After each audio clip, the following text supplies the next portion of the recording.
Esta es la historia del cuadro de la coronación. Fue para mí una gran sorpresa cuando donde Seré y Iván me hicieron el encargo de hacer un cuadro conmemorativo de la coronación de la Virgen.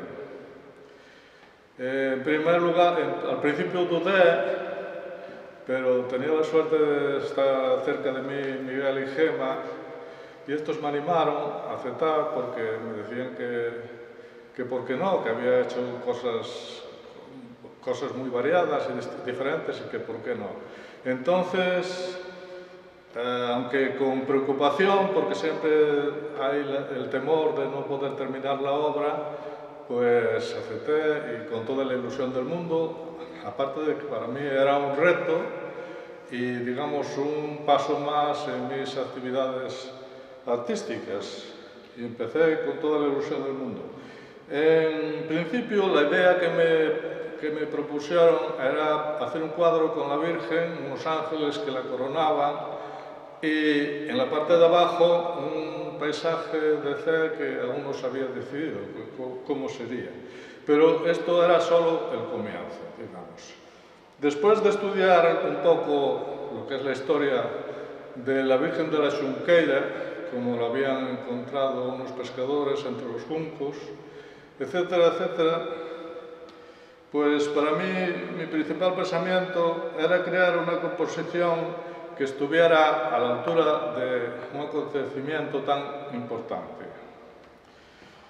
En primer lugar, se me ocurrió que en esta composición no podía faltar la iglesia, así como un faro, porque es el que guía a los pescadores y navegantes, unas barcas en los juncos, etcétera, etcétera.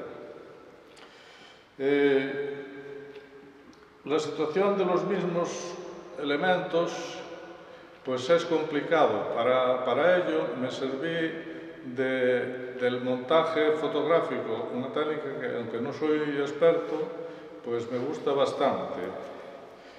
Para empezar, en lo que a la vista de C se refiere, elegí una panorámica que yo mismo había hecho hace tiempo y la encuadré en la composición de forma que sanidad y cultura quedaran reflejados por el hospital y la casa de cultura. El resto del paisaje, digamos, es lo que es, más o menos, con su arboleda, su bahía, sus montes al fondo, que aquí se pueden ver. Y para empezar, pues eso, teníamos la composición, pero no había empezado aún la obra. Esto corría el mes de julio, digamos, y había que hacer la obra, pero antes pues se lo pasé a Iván para que lo consultara también con el señor cura, y ellos estuvieron de acuerdo que la composición era bonita, y entonces pues me puse manos a la obra. Ahora empieza, digamos, lo que es el proceso del cuadro.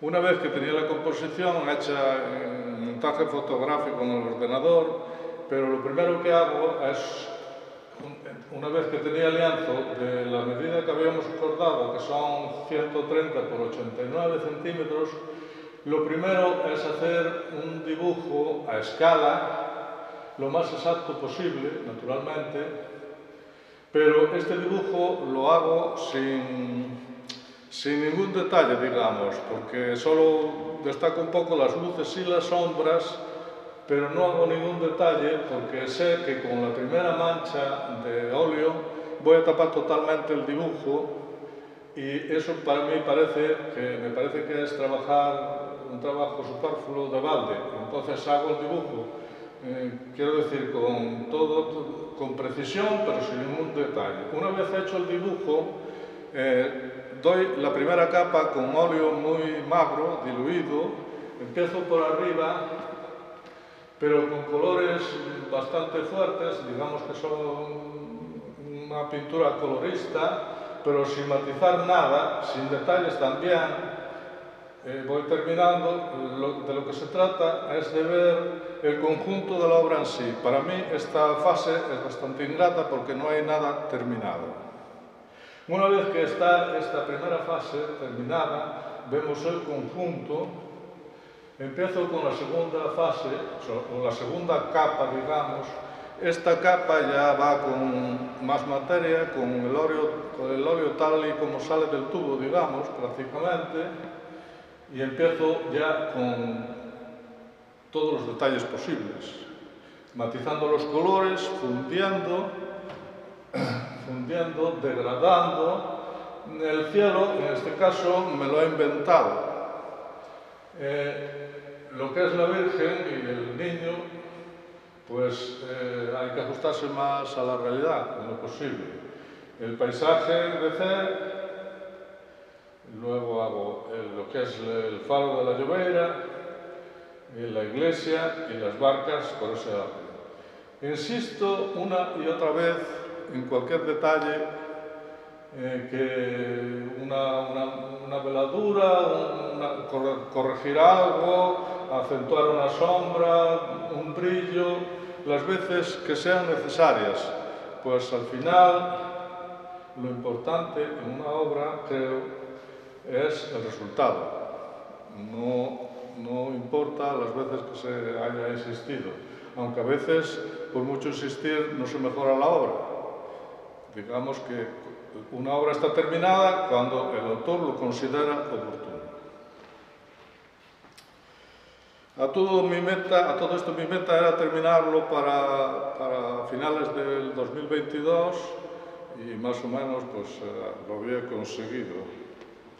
Aunque ya pinté muchos cuadros, he de decir que cada cuadro es un problema, pero este con mayor motivo, porque son muchos elementos, muchos detalles, los ángeles, la corona, la Virgen, el cetro, el manto, el vestido, el paisaje, el faro, la iglesia. Otro detalle, el fundir las aguas bravas del faro con las tranquilas de la bahía. Y un detalle que quizá muchos espectadores ni cuenta se den, a lo mejor, es la luz del cuadro. Porque yo quería que vibraran tanto el faro como las barcas, como la fachada principal de la iglesia. Entonces pensé que qué mejor fuente de luz que la propia Virgen de la Xunqueira. Entonces es como si la Virgen, o sea, es lo que me imagino yo, como si la Virgen flotara e iluminara todo con su luz. Esta es, a grandes rasgos, la historia del proceso de la obra en sí. Podríamos decir que la obra consta de dos partes, la divina y la humana. Pero la divina es la Virgen y los ángeles, y la humana, pues todo lo que son los paisajes y la iglesia, naturalmente. Para mí fue un honor hacer esta obra. Me siento muy agradecido a los que confiaron en mí, así como a todos los que me apoyan presencialmente, en las redes sociales, a mis amigos, a toda mi familia y, como he dicho antes, a mi galla Gema con sus acertados consejos y opiniones. Solo falta, digamos, una cosa importante, que es la opinión del público, pero sé que cualquier cosa, cualquier manifestación artística, es imposible que guste a todos. Es como los partidos políticos, o sea, puede haber mayoría, pero por mucha mayoría que haya, siempre habrá oposición. Entonces, solo me resta eso, dar las gracias a todos y decir que me siento contento, emocionado y agradecido. Y muchas gracias, sobre todo a la Virgen de la Junquera, porque sin ella hoy no estaría yo aquí. Muchas gracias.